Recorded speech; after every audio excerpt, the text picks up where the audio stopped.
नमस्कार मेरे प्यारे साथियों, स्वागत है आप सभी का आपका अपना यूट्यूब चैनल जीटीएम स्टडी में। दोस्तों आज का यह वीडियो 12th क्लास के लिए काफ़ी इंपॉर्टेंट वीडियो है दोस्तों, क्योंकि आज का इस वीडियो में हम मिक्स टेस्ट लेने वाले हैं, जिससे कि हम फिजिक्स, केमिस्ट्री और हिंदी से हम 30 सबसे महत्वपूर्ण प्रश्न को सिलेक्ट किए हैं, जिससे कि दोस्तों आपको 10 से 12 क्वेश्चन आपके बोर्ड परीक्षा में ज़रूर से ज़रूर आ जाएगा। ठीक है, इसलिए दोस्तों इस वीडियो का एक भी क्वेश्चन को स्किप नहीं करिएगा, वीडियो को लास्ट तक जरूर देखिएगा। ठीक है दोस्तों, आपको क्या करना है कि इस वीडियो को पूरा देखना है, यानी 30 का 30 प्रश्न देखना है दोस्तों। और आप हमें लास्ट में कमेंट करके बताइएगा कि 30 प्रश्न में से कितने का आंसर आप जानते थे। ठीक है दोस्तों, आपका कमेंट का हमें इंतजार रहेगा दोस्तों, आप हमें कमेंट करके ज़रूर बताइएगा।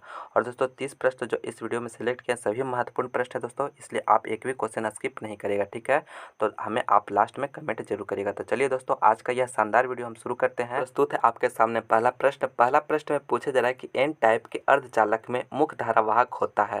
दोस्तों एन टाइप के सेमीकंडक्टर जो होता है उसमें मुख्य धारावाहक जो होता है दोस्तों कौन होता है? ए ऑप्शन दे रहा है इलेक्ट्रॉन, बीम दे रहा है होल, और सिम दे रहा है फोटोन, और डिम दे रहा है प्रोटॉन। तो दोस्तों सभी प्रश्न का आंसर आपको पहले खुद से देना है, उसका राइट आंसर क्या होगा उसके बाद हमारा आंसर देखना है। ठीक है, तो दोस्तों आपको बताना है कि एन टाइप सेमीकंडक्टर में जो मुख्य धारावाहक होता है वह क्या होता है। ठीक है, तो दोस्तों इसका जो राइट आंसर हो जाएगा वह इलेक्ट्रॉन हो जाएगा। ठीक है, यानी ए ऑप्शन यहाँ पे बिल्कुल करेक्ट आंसर हो गया, इलेक्ट्रॉन। और होल किसका होता है दोस्तों? तो पी टाइप अर्धचालक का होता है, आप इसे भी याद रखिएगा, आपके एग्जाम में पूछ सकता है। ठीक है, तो इसका ए ऑप्शन यहाँ पे करेक्ट हो गया। अगला प्रश्न देखते हैं, दूसरा नंबर प्रश्न में कह रहा है दोस्तों कि रोज एक है। दोस्तों रोज जो है एक क्या है? ठीक है, ए ऑप्शन दे निबंध है, बीम दे कहानी है, सिम दे साक्षात्कार है, और डिम दे इनमें से कोई नहीं। तो दोस्तों रोज जो है एक कहानी है। ठीक है, रोज जो है एक कहानी है, यानी बी ऑप्शन यहाँ पे इसका बिल्कुल करेक्ट आंसर हो गया। और दोस्तों रोज कहानी जो है दोस्तों इसका रचयिता कौन है? तो अज्ञे जी हैं। ठीक है, आप इसे भी याद रखिएगा। ठीक है, रोज कहानी का रचयिता कौन है? तो अज्ञे जी हैं। ठीक है, तो बी ऑप्शन यहाँ पे करेक्ट हो गया। चलिए अगला प्रश्न देखते हैं, तीसरा नंबर प्रश्न में कह रहा है दोस्तों कि गांव का घर शीर्षक कविता के रचयिता कौन है। दोस्तों आपको इस प्रश्न में बताना है कि गांव का घर जो शीर्षक कविता है उसका रचयिता कौन है। ए ऑप्शन दे अशोक वाजपेयी, बीम दे मुक्तिबोध, सिम दे ज्ञानेंद्रपति, और डिम दे रघुवर सहाय। तो दोस्तों आपको बताना है कि गांव का घर शीर्षक के कविता का जो रचयिता कौन है। तो इसका जो राइट आंसर होगा दोस्तों ज्ञानेंद्रपति। ठीक है, यानी सी ऑप्शन यहाँ पे इसका बिल्कुल करेक्ट आंसर हो गया, ज्ञानेंद्रपति। ठीक है, काफ़ी महत्वपूर्ण प्रश्न है दोस्तों आपके बोर्ड परीक्षा के लिए, तो आप इसे जरूर से जरूर याद रखिएगा। चलिए अगला प्रश्न देखते हैं, चौथा नंबर प्रश्न में कह रहा है दोस्तों कि 60 वाट और 40 तथा 40 वाट के दो बल्ब यदि श्रेणी क्रम में जोड़े जाएं तो इनकी सम्मिलित शक्ति होगी। काफ़ी महत्वपूर्ण प्रश्न है दोस्तों, देखिए आपको काफ़ी शानदार तरह से अच्छा तरह से बताएंगे, आप इसी तरह से बनाइएगा, आपका बनाने में कभी भी दिक्कत नहीं होगा आपको। ठीक है, तो देखिए आपको सम्मिलित शक्ति यानी आपको इक्विवेलेंट पावर बताना है कि जो बल्ब है एक 60 वाट का है, एक 40 वाट का है। ठीक है, तो दोनों को श्रेणी क्रम यानी सीरीज में जोड़ा गया है। ठीक है, तो आपको सम्मिलित शक्ति जो होगा वह क्या होगा? तो देखिए सम्मिलित शक्ति अगर जो फार्मूला होता है दोस्तों वह पी 1/P बराबर होता है 1/P1 प्लस 1/P2 होता है। ठीक है, यह शक्ति सम्मिलित शक्ति निकालने का फार्मूला है दोस्तों, आप इसे याद रखिएगा। ठीक है, तो देखिए यहाँ पे मेरा दिया हुआ है कितना दोस्तों कि 1/60, P1 कितना है 60 है, और P2 कितना है तो 40 है, तो दोनों को हम लिख लिए। और यहाँ से दोस्तों अगर आप एलसीएम लेते हैं तो एलसीएम निकालने के बाद कितना आता है 120 आता है। ठीक है, यहाँ पे फिर यहाँ पे 2 हो जाएगा और यहाँ पे 3 हो जाएगा, तो इसी को अगर आप कैलकुलेट करिएगा तो 5/120 हो गया। ठीक है, तो देखिए हम इसको क्लियर करते हैं, यानी कि 1/P बराबर जो आया दोस्तों 5/120 आया। ठीक है, इसी को अगर आप काटिएगा तो 25 टाइम्स में कट जाएगा, तो P बराबर फाइनली मेरा कितना आ जाएगा 24 वाट आ जाएगा इसका फाइनल आंसर। ठीक है, तो कौन सा ऑप्शन में है? डी ऑप्शन में दे रहा है, तो डी ऑप्शन यहाँ पे इसका बिल्कुल करेक्ट आंसर हो जाएगा। ठीक है दोस्तों, आप इसी तरह से बनाइएगा, आपको कोई भी अब रहेगा इस पर रिलेटेड इससे रिलेटेड रहेगा तो क्वेश्चन बन जाएगा। ठीक है, यानी इसका डी ऑप्शन इसका करेक्ट आंसर हो गया। ठीक है, फार्मूला कौन सा यूज करना है कि 1/P बराबर 1+P1 प्लस 1/P2। ठीक है, जब सीरीज में रहेगा तब। ठीक है, आप इसे याद रखिएगा। चलिए अगला प्रश्न देखते हैं, पाँचवा नंबर प्रश्न में कह रहा है एल्डिहाइड का क्रियाशील मूलक है। दोस्तों आपको बताना है कि एल्डिहाइड का जो फंक्शनल ग्रुप होता है वो क्या है। ठीक है, तो देखिए पहला ऑप्शन है COOH, और दूसरा ऑप्शन है CHO, और सी में दे रहा है CO, और डी में दे रहा है OH। तो देखिए एल्डिहाइड का पूछा जा रहा है दोस्तों, तो एल्डिहाइड का जो होता है वह CCHO होता है, ठीक है, CCHO होता है एल्डिहाइड का। तो कौन सा ऑप्शन में है, तो बी ऑप्शन में है। तो बी ऑप्शन यहाँ पे बिल्कुल करेक्ट आंसर हो गया, ठीक है। और देखिए COOH जो होता है दोस्तों कार्बोक्सिलिक एसिड का होता है, ये आपको याद रखना है। COOH किसका होता है, तो कार्बोक्सिलिक एसिड का। और CO किसका होता है, तो यह कीटोन का होता है। और OH किसका होता है, तो अल्कोहल का होता है, ठीक है। आप ये तीनों को भी याद रखिएगा, आपको आपके एग्जाम में पूछ सकता है, ठीक है। यहाँ पे एल्डिहाइड का पूछा जा रहा था, तो बी ऑप्शन यहाँ पे इसका करेक्ट आंसर हो गया। चलिए अगला प्रश्न देखते हैं, छठा नंबर प्रश्न। छठा में कह रहा है कि HCOOH का IUPAC नाम है। दोस्तों आपको बताना है कि HCOOH का जो IUPAC नेम होगा वह क्या होगा, मिथेनोइक अम्ल होगा, इथेनोइक अम्ल होगा, प्रोपेनोइक अम्ल होगा या मिथेनॉल होगा। तो इसका जो राइट आंसर हो जाएगा दोस्तों मिथेनोइक अम्ल होगा, ठीक है। यानी ए ऑप्शन इसका बिल्कुल करेक्ट आंसर है, ठीक है, मिथेनोइक अम्ल। तो ए ऑप्शन यहाँ पर करेक्ट है। दोस्तों आप इस वीडियो को लास्ट तक जरूर देखिएगा, क्योंकि इस वीडियो में दोस्तों आपको हम 30 सबसे महत्वपूर्ण ऑब्जेक्टिव क्वेश्चन आपको प्रोवाइड करा रहे हैं, जो कि आपका टेस्ट है दोस्तों। और आप हमें कमेंट करके बताइएगा कि 30 प्रश्न में से कितने का आंसर आप जानते थे, ठीक है। दोस्तों अगर आप अच्छा से तैयारी कर रहे हो दोस्तों तो आप 30 में से 30 आप ज़रूर सही करिएगा, ठीक है। और दोस्तों अगर आप तैयारी नहीं कर रहे हैं तो आप अभी से ही मेहनत करके तैयारी करना शुरू कर दीजिए दोस्तों, क्योंकि अब आपके पास समय बहुत ही कम है, ठीक है। इसलिए अभी से ही मेहनत करते चलिएगा, तभी आप ज़्यादा से ज़्यादा मार्क्स गेन कर सकते हैं अपने बोर्ड एग्जाम में, ठीक है। तो आप ज़रूर मेहनत कीजिए, अभी से दिन रात एक कर दीजिए, ताकि जो आपका जो माँ बाप का सपना है 450 प्लस मार्क्स लाने का वह पूरा कर सके, ठीक है। मेरा अगला प्रश्न है सातवां नंबर प्रश्न में पूछा जाए कि मोललता का मात्रक होता है। दोस्तों आपको बताना है कि मोललता का जो मात्रक होता है दोस्तों वह क्या होता है। ए ऑप्शन दे रहा है मोल, बी में दे रहा है किलोग्राम, सी में दे रहा है मोल बटा के किलोग्राम, और सिम और डी में दे रहा है इनमें से कोई नहीं। तो देखिए मोललता का मात्रक पूछा जा रहा है दोस्तों, ठीक है। तो इसका जो होता है मोल बटा के किलोग्राम यानी केजी, ठीक है। तो कौन सा ऑप्शन हो गया, ऑप्शन नंबर सी यहाँ पे इसका बिल्कुल करेक्ट आंसर हो गया, ठीक है, मोल बटा के केजी। तो मोललता का मात्रक पूछेगा दोस्तों, तो यहाँ पे सी ऑप्शन यहाँ पे इसका बिल्कुल करेक्ट आंसर। आप याद रखिएगा, आपके बोर्ड परीक्षा के लिए काफ़ी ही महत्वपूर्ण प्रश्न है, ठीक है। और दोस्तों मोललता जो होता है दोस्तों वह टेम्परेचर से पर इफेक्ट नहीं होता है इस पर, ठीक है, टेम्परेचर का प्रभाव इस पर नहीं पड़ता है, ठीक है। ये भी प्रश्न आपके बोर्ड परीक्षा में बार बार पूछा जाता है, तो आप इसे याद रखिएगा। चलिए अगला प्रश्न देखते हैं, आठवां नंबर प्रश्न में पूछा जा रहा है दोस्तों, किसी बिलियन के 1000 ml में 40 ग्राम NaOH घुले हैं, तो बिलियन की मोलरता क्या है। दोस्तों आपको बताना है कि बिलियन का जो मोलरता होगा वह क्या होगा। जब बिलियन का आयतन जो दिया हो दोस्तों 1000 ml दिया हुआ है और 40 ग्राम NaOH घुले हुए हैं, ठीक है। तो देखिए दोस्तों मोलरता बराबर जो फार्मूला होता है दोस्तों वह क्या होता है, मोलरता बराबर जो फार्मूला होता है वह हो जाता है मोलों की संख्या, ठीक है, मोलों की संख्या बटा के बिलियन का आयतन, ठीक है, बिलियन का आयतन, ठीक है, आपको याद रखना है बिलियन का आयतन, ठीक है। तो देखिए आयतन हमारा ये लीटर में होना चाहिए, ठीक है, आयतन जो होना चाहिए लीटर में। तो 1000 ml दिया हुआ है, इसका मतलब क्या हो गया, 1 लीटर दिया हुआ है, ठीक है, 1 लीटर दिया हुआ है, ठीक है, आपको 1 लीटर दिया हुआ है। और यहाँ पे मोलों की संख्या हमें निकालना है दोस्तों, ठीक है। तो मोलों की संख्या किस तरह से निकलता है, यानी हम अगर मोल की संख्या निकाल लेंगे तो मोलरता बराबर जो है मेरा फार्मूला क्या बताया कि मोलों की संख्या बटा के बिलियन का आयतन लीटर में होना चाहिए। तो हमें तो लीटर ये पता, आयतन पता है कि 1 लीटर है, लेकिन मोलों की संख्या पता नहीं है, ठीक है। तो देखिए मोलों की संख्या कैसे निकलता है दोस्तों, कि मोलों की संख्या जो निकलता है दोस्तों वह निकलता है, फार्मूला होता है कि बिले की मात्रा, ठीक है, बिले की मात्रा और बटा में अनुभार, ठीक है, बटा में अनुभार होता है, ठीक है, अनुभार होता है। तो देखिए मेरा बिले का मात्रा कितना है 40 ग्राम है, और अनुभार इसका NaOH का कितना हो जाएगा, मेरा Na सोडियम है, तो सोडियम का हो जाता है 23, और O ऑक्सीजन का हो जाता है 16, और हाइड्रोजन का हो जाता है 1। तो इसी को ऐड करिएगा तो यह 40 आ जाएगा, ठीक है, यानी अनुभार NaOH का 40 आ गया, और बिले का जो मात्रा है यह 40 ग्राम है, ठीक है। तो कहने का मतलब मेरा मोलों की संख्या बराबर हो जाएगा 40 बटा के 40। तो इसका मतलब कितना कट कर आ जाएगा 1, यानी मोलों की संख्या हमें 1 आ गया, ठीक है, मोलों की संख्या कितना आ गया 1।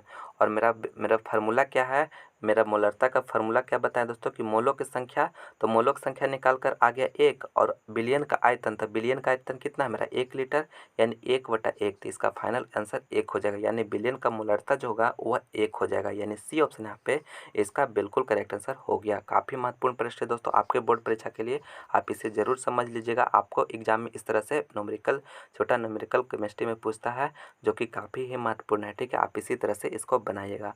चलिए अगला प्रश्न देखते हैं, 9वां नंबर प्रश्न। 9वां नंबर प्रश्न में करें कि एक उत्तल लेंस की क्षमता +10 डायोप्टर है, तो इसकी फोकस दूरी होगी, ठीक है, होगा। तो देखिए आपको दिया हुआ P बराबर जो दिया हुआ दोस्तों वह +10 डायोप्टर दिया हुआ है, ठीक है। तो आपको बताना है कि इसका जो फोकस दूरी होगा वह क्या होगा। तो देखिए सभी ऑप्शन सेंटीमीटर में है, तो P बराबर आप जानते होंगे दोस्तों कि 100/F होता है, ठीक है, जब F सेंटीमीटर में रहता है तो, ठीक है। तो यहाँ पे हम धर देंगे 10 बराबर 100/F, ठीक है। तो F बराबर यहाँ पे मेरा निकल कर आ जाएगा दोस्तों, कितना आ जाएगा 10 सेंटीमीटर, 10 सेंटीमीटर। और दोस्तों यहाँ पे अगर पॉजिटिव में है फोकस दूरी, क्षमता अगर पॉजिटिव में है तो इसका जो क्षमता भी होगा, सॉरी फोकस दूरी भी होगा वह भी पॉजिटिव में ही होगा, ठीक है। आप हमेशा याद रखिएगा, क्षमता पॉजिटिव में दिया हुआ है तो उसका फोकस दूरी भी पॉजिटिव हो जाएगा, यानी बी ऑप्शन यहाँ पे इसका बिल्कुल करेक्ट आंसर हो जाएगा। कुछ नहीं दोस्तों, आपको इस फार्मूला को याद रखना है, यहीं से अगर धर दिए मेरा 10 सेंटीमीटर आ गया, ठीक है। चलिए अगला प्रश्न देखते हैं, 10वां नंबर प्रश्न। 10 नंबर प्रश्न में पूछा जा रहा है कि सामान्य समायोजन में खगोलीय दूरदर्शक की लंबाई, नली की लंबाई होगी, यानी सामान्य संयोजन खगोलीय दूरदर्शक की जो नली की लंबाई जो होगा दोस्तों वह क्या होगा। तो ए ऑप्शन है FO - FE, बी में जरा FO + FE, और सी में जरा FO/FE, और डी में जरा FO × FE। तो देखिए नली की लंबाई पूछा जा रहा है ना दोस्तों, तो नली की लंबाई जो होता है FO प्लस के FE होता है, ठीक है। लेंथ बराबर जो होता है वह FO प्लस के FE होता है, यानी बी ऑप्शन यहाँ पे इसका बिल्कुल करेक्ट आंसर हो गया। काफ़ी महत्वपूर्ण प्रश्न है दोस्तों आपके बोर्ड परीक्षा के लिए, आप इसे ज़रूर से ज़रूर याद रखिएगा। और दोस्तों अगर अभी तक इस वीडियो को लाइक नहीं किया तो लाइक ज़रूर करिएगा, अपने दोस्तों में इस वीडियो को ज़्यादा से ज़्यादा शेयर करिएगा दोस्तों। और आप हमारे चैनल पर नए हैं तो प्लीज़ चैनल को सब्सक्राइब भी जरूर कर लीजिएगा, ठीक है। मेरा अगला प्रश्न है 11 नंबर प्रश्न। 11 नंबर प्रश्न में पूछा जा रहा है कि n अपवर्तनांक वाले शीशे की पट्टी में पथ की लंबाई t समतुल्यांक निर्वात में खाली स्थान पथ की लंबाई है। दोस्तों ए ऑप्शन है n-1 × t, और बी में है NT, और सी में n/t, और डी में n में से कोई नहीं। तो दोस्तों पथ की लंबाई जो होगा दोस्तों वह n × t हो जाएगा, यानी मेरा बी ऑप्शन है इसका बिल्कुल करेक्ट आंसर हो जाएगा, ठीक है। बी ऑप्शन इसका करेक्ट आंसर हो जाएगा, ठीक है दोस्तों। अगर मेरा और भी दूसरे सब्जेक्ट का वीडियो देखना चाहते हैं दोस्तों तो आप हमारे प्लेलिस्ट में जाकर देख सकते हैं, उसमें काफ़ी शानदार शानदार आपको वीडियो बनाया गया है, जो कि आपके बोर्ड परीक्षा के लिए काफ़ी ही महत्वपूर्ण प्रश्न है, ठीक है। आप उस वीडियो को जाकर जरूर देखिएगा। तो चलिए दोस्तों अब अगला प्रश्न देखते हैं, 12 नंबर प्रश्न। 12 नंबर प्रश्न में पूछा जा रहा है कि ओलियम का सूत्र है। दोस्तों आपसे पूछा जा रहा है कि ओलियम का सूत्र है, काफ़ी महत्वपूर्ण सूत्र है दोस्तों यह आपके बोर्ड परीक्षा के लिए। तो देखिए ए ऑप्शन में H2H2O7, डी में H2SO4, और सी में H2SO3, और डी में H2SO5। तो देखिए दोस्तों ओलियम का जो सूत्र होता है, ओलियम का जो रासायनिक सूत्र होता है वो क्या होता है H2H2O7 होता है, ठीक है दोस्तों। आप याद रखिएगा H2H2O7 को जो है ओलियम कहते हैं, ठीक है। काफ़ी महत्वपूर्ण प्रश्न है दोस्तों आपके बोर्ड परीक्षा के लिए, से आप जरूर याद रखिएगा। तो ए ऑप्शन इसका बिल्कुल करेक्ट आंसर हो गया, ठीक है। चलिए अब अगला प्रश्न देखते हैं, 13 नंबर प्रश्न। 13 नंबर प्रश्न में पूछा है कि निम्नलिखित में से कौन सही संबंध है। दोस्तों आपसे पूछा जा रहा है कि निम्नलिखित में कौन जो है सही संबंध है, यानी राइट रिलेशन दिया हुआ है, ठीक है। तो ए ऑप्शन द्वारा mu equal to sine C, B में द्वारा म्यू इक्वल टू 1/sin सी, और सी में द्वारा सी इक्वल टू साइन म्यू, और डी में द्वारा इनमें से कोई नहीं। तो दोस्तों रिलेशन जो सही संबंध है वो कौन है, म्यू इक्वल टू 1/sin सी है, ठीक है, 1/sin सी। तो कौन सा ऑप्शन में है, मेरा बी ऑप्शन में है, तो बी ऑप्शन यहाँ पे बिल्कुल करेक्ट आंसर हो जाएगा, ठीक है। जहाँ पे म्यू जो है दोस्तों अपवर्तनांक है और सी जो है दोस्तों क्रिटिकल एंगल है, दोनों में रिलेशन जो होता है दो ये आपको दिया हुआ है, ठीक है। तो बी ऑप्शन यहाँ पे बिल्कुल करेक्ट आंसर हो गया। चलिए अगला प्रश्न देखते हैं, 14 नंबर प्रश्न। 14 नंबर प्रश्न में पूछा जा रहा है कि 3 भिन्न भिन्न माध्यमों की परतों से उत्तल लेंस बनाया गया है किसी वस्तु का, इसमें कहने मतलब दोस्तों 3 माध्यम से जो है एक उत्तल लेंस को बनाया गया है, ठीक है, भिन्न भिन्न माध्यम से, ठीक है। तो उसमें जो किसी वस्तु का, इसमें ए ऑप्शन है 1 प्रतिबिंब बनेगा, 2 प्रतिबिंब बनेगा, और सीमद्राय 3 प्रतिबिंब बनेगा और डिम्बद्राय कोई प्रतिबिंब नहीं बनेगा। तो देखिए दोस्तों, जितने भी माध्यम से बनेगा ना, जितने भी माध्यम के परतों से बनेगा उत्तल लेंस उतना ही प्रतिबिंब बनता है। यानी 3 से बन रहा है तो 3 इसका राइट आंसर हो जाएगा। यानी डी ऑप्शन इसका बिल्कुल करेक्ट आंसर हो गया। ठीक है, चलिए अब अगला प्रश्न देखते हैं। 15 नंबर प्रश्न। 15 नंबर प्रश्न पूछे जा रहे हैं दोस्तों कि संपूर्ण क्रांति का आह्वान किसने किया था। काफी महत्वपूर्ण प्रश्न है दोस्तों। यहाँ पे पूछा जा रहा है कि संपूर्ण क्रांति का जो आह्वान किया था वो किसने किया था। बाल गंगाधर तिलक ने, भीमराव सुभाष चंद्र बोस ने, और सीमद्राय जयप्रकाश नारायण ने, और डिम्बद्राय इनमें से कोई नहीं।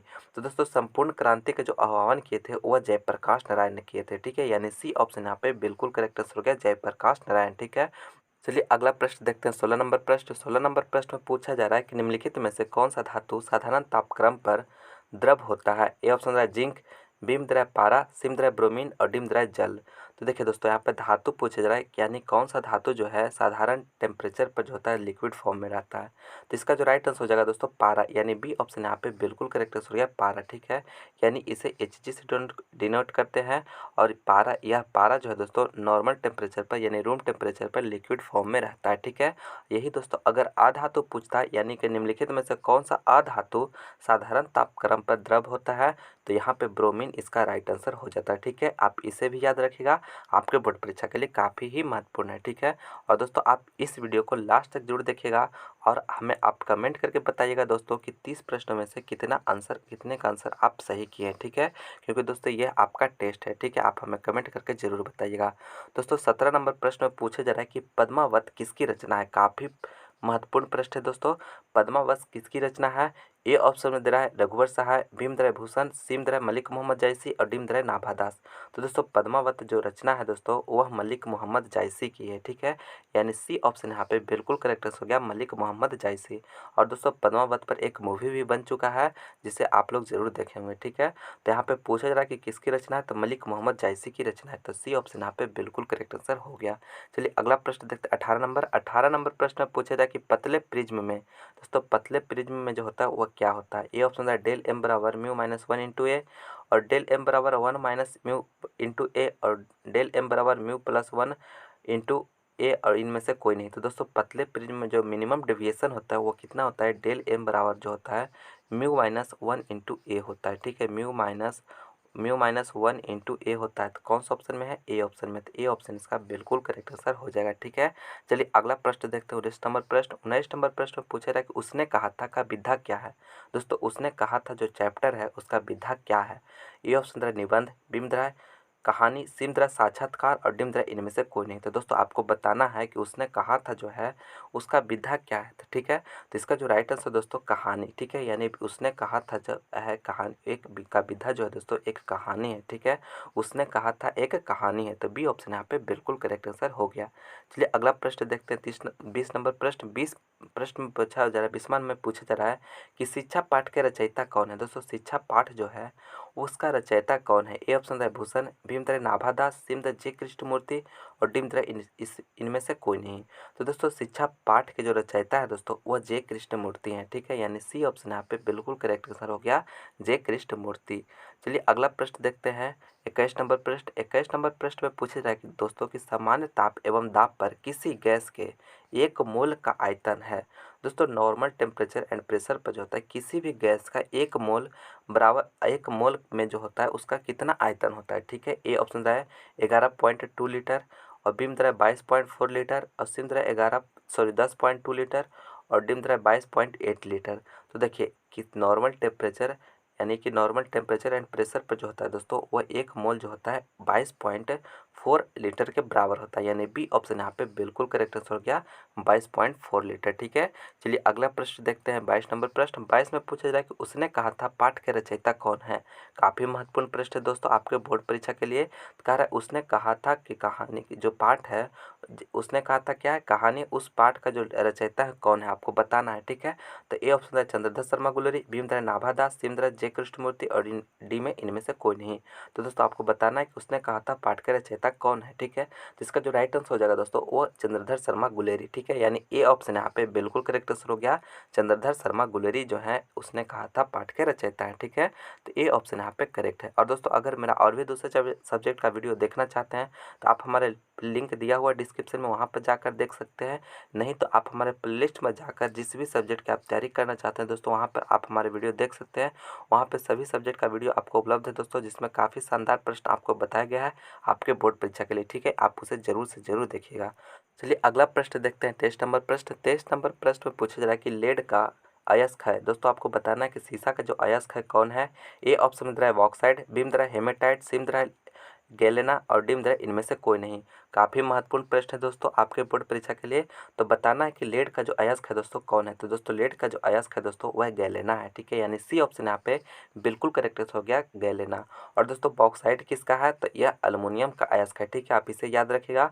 और हेमेटाइट किसका है दोस्तों तो यह आयरन का अयस्क है, ठीक है, आप इसे भी याद रखिएगा। और गैलेना किसका हो गया तो लेड का यानी पीवी का हो गया, ठीक है, आप इसे जरूर याद रखिएगा। तो सी ऑप्शन यहाँ पे करेक्ट हो गया। अगला प्रश्न मेरा 24 नंबर प्रश्न में पूछा जाए दोस्तों कि मृग मरीचिका का कारण है। काफ़ी महत्वपूर्ण प्रश्न है दोस्तों आपके बोर्ड परीक्षा के लिए। बताना है कि मृग मरीचिका का जो कारण होता है दोस्तों वो क्या है।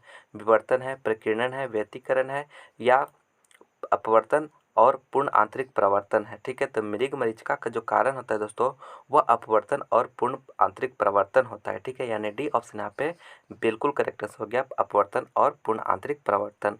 चलिए अगला प्रश्न देखते हैं। 25 नंबर प्रश्न में पूछा जा रहा है कि सरल सूक्ष्मदर्शी का आवर्धन क्षमता होता है। काफ़ी महत्वपूर्ण प्रश्न है दोस्तों आपके बोर्ड परीक्षा के लिए, तो आप इसे जरूर याद रखिएगा। तो पूछा जा रहा है कि सरल सूक्ष्मदर्शी का जो आवर्धन क्षमता होता है वो क्या होता है। ये ऑप्शन है D+F और बी में दे रहा है D+1/F और सी में दे रहा है 1+D/F और डी में दे रहा है -1। तो देखिए सरल सूक्ष्मदर्शी का जो आवर्धन होता है दोस्तों वह क्या होता है 1+D/F होता है, ठीक है। तो कौन सा ऑप्शन में है सी ऑप्शन में दे रहा है ना, तो सी ऑप्शन यहाँ पे इसका बिल्कुल करेक्ट आंसर हो जाएगा, ठीक है। काफ़ी महत्वपूर्ण प्रश्न है दोस्तों, आप इसे जरूर से जरूर याद रखिएगा आपके बोर्ड परीक्षा के लिए, ठीक है। तो चलिए अगला प्रश्न देखते हैं। 26 नंबर प्रश्न में पूछा जा रहा है कि जयशंकर प्रसाद कैसा कवि है। दोस्तों जयशंकर प्रसाद जो है कैसा कवि हैं, रहस्यवादी कवि हैं, पृथकवादी कवि हैं, सामान्यवादी कवि हैं या छायावादी है। तो दोस्तों जयशंकर प्रसाद जो है छायावादी कवि हैं, यानी डी ऑप्शन यहाँ पे बिल्कुल करेक्ट हो गया छायावादी कवि। चलिए अगला प्रश्न देखते हैं। 27 नंबर प्रश्न में कह रहा है कि अर्धनारीश्वर पाठ के रचयिता कौन है।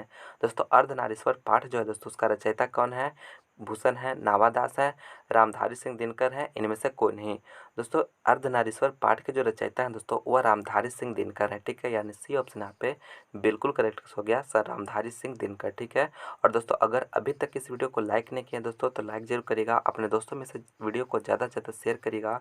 और आप हमारे चैनल पर नए हैं तो प्लीज़ चैनल को सब्सक्राइब करके बेल आइकन भी प्रेस कर लीजिएगा। साथ ही बेस ऑल नोटिफिकेशन भी दबा लीजिएगा ताकि हम कोई वीडियो अपलोड करें तो उसका नोटिफिकेशन आप लोगों को सबसे पहले मिले, ठीक है। तो चलिए अगला प्रश्न देखते हैं। 28 नंबर प्रश्न में पूछा जा रहा है कि आधुनिक आवर्त सारणी किसने बनाया। दोस्तों आधुनिक आवर्त सारणी जो है वो किसने बनाया, डोबेनियर ने, मेंडलीफ ने, मोस्ले ने, इनमें से कोई नहीं। तो दोस्तों आधुनिक आवर्त सारणी को जो बनाया वो मोस्ले ने बनाया, ठीक है, यानी सी ऑप्शन यहाँ पे बिल्कुल करेक्ट आंसर हो गया। चलिए अगला प्रश्न देखते हैं। 29 नंबर प्रश्न में पूछा जा रहा है दोस्तों कि संयुक्त सूक्ष्मदर्शी में अभिदृश्यक और नेत्रिका की आवर्धन क्षमता M1 और M2 है, तो सूक्ष्मदर्शी की आवर्धन क्षमता होगा। दोस्तों एक संयुक्त सूक्ष्मदर्शी उसमें अभिदृश्यक और नेत्रिका का जो आवर्धन क्षमता इतना इतना दिया हुआ है, तो आपको बताना है कि सूक्ष्मदर्शी का जो आवर्धन क्षमता होगा वह क्या होगा, ठीक है। M1 हो जाएगा, M1/M2 हो जाएगा, M1 - M2 हो जाएगा, ये M1 × M2 होगा। तो दोस्तों M1 × M2 हो जाएगा, ठीक है, यानी कौन सा ऑप्शन डी ऑप्शन। तो डी ऑप्शन यहाँ पे बिल्कुल करेक्ट आंसर हो गया, ठीक है, आपको याद रखना है डी ऑप्शन यहाँ पे करेक्ट है। चलिए अगला प्रश्न देखते हैं। 30 नंबर प्रश्न में पूछा जाए दोस्तों कि प्यारे नन्हे बेटे को शीर्षक कविता के रचयिता कौन है। दोस्तों प्यारे नन्हे बेटे को जो शीर्षक है कविता, शीर्षक कविता जो है दोस्तों इसका रचयिता कौन है, ठीक है। Henry Lopez, Anton Chekhov, Vinod Kumar Shukla, इनमें से कोई नहीं। तो दोस्तों प्यारे नन्हे बेटों का जो शीर्षक है दोस्तों इस कविता का जो रचयिता है वह विनोद कुमार शुक्ल है, ठीक है, यानी सी ऑप्शन यहाँ पे बिल्कुल करेक्ट आंसर हो गया विनोद कुमार शुक्ल, ठीक है। तो दोस्तों फाइनली आज के इस वीडियो में हम आपको 30 सबसे महत्वपूर्ण प्रश्न आपको बताएं दोस्तों, जो कि फिजिक्स, केमिस्ट्री और हिंदी से था दोस्तों। आपको यह टेस्ट था, तो आप हमें कमेंट करके बताइए कि 30 प्रश्न में से कितने का आंसर आपका सही हुआ है। ठीक है, आप हमें कमेंट कर ज़रूर बताइएगा दोस्तों, क्योंकि आपका जो है कितना स्कोर आया वह हम जानने का इंतज़ार करेंगे। ठीक है, इसलिए आप कमेंट हमें ज़रूर करिएगा। तो चलिए दोस्तों, मैं उम्मीद करता हूँ कि यह वीडियो आपको पसंद आया होगा। तो प्लीज़ इस वीडियो को लाइक करें, अपने दोस्तों में ज़्यादा से ज़्यादा शेयर करें, और आप हमारे चैनल पर नए हैं तो प्लीज़ चैनल को सब्सक्राइब करके बेल आइकन भी प्रेस कर लीजिएगा, ताकि हम कोई वीडियो अपलोड करें तो उसका नोटिफिकेशन आप लोगों को सबसे पहले मिले। ठीक है, तो चलिए आप लोग इसी तरह से मन लगाकर पढ़ाई करते रहिए, ताकि आप एग्ज़ाम में ज़्यादा से ज़्यादा बेहतर कर सकें। ठीक है, तो चलिए हम मिलते हैं अगले वीडियो में। इस वीडियो को देखने के लिए बहुत बहुत धन्यवाद।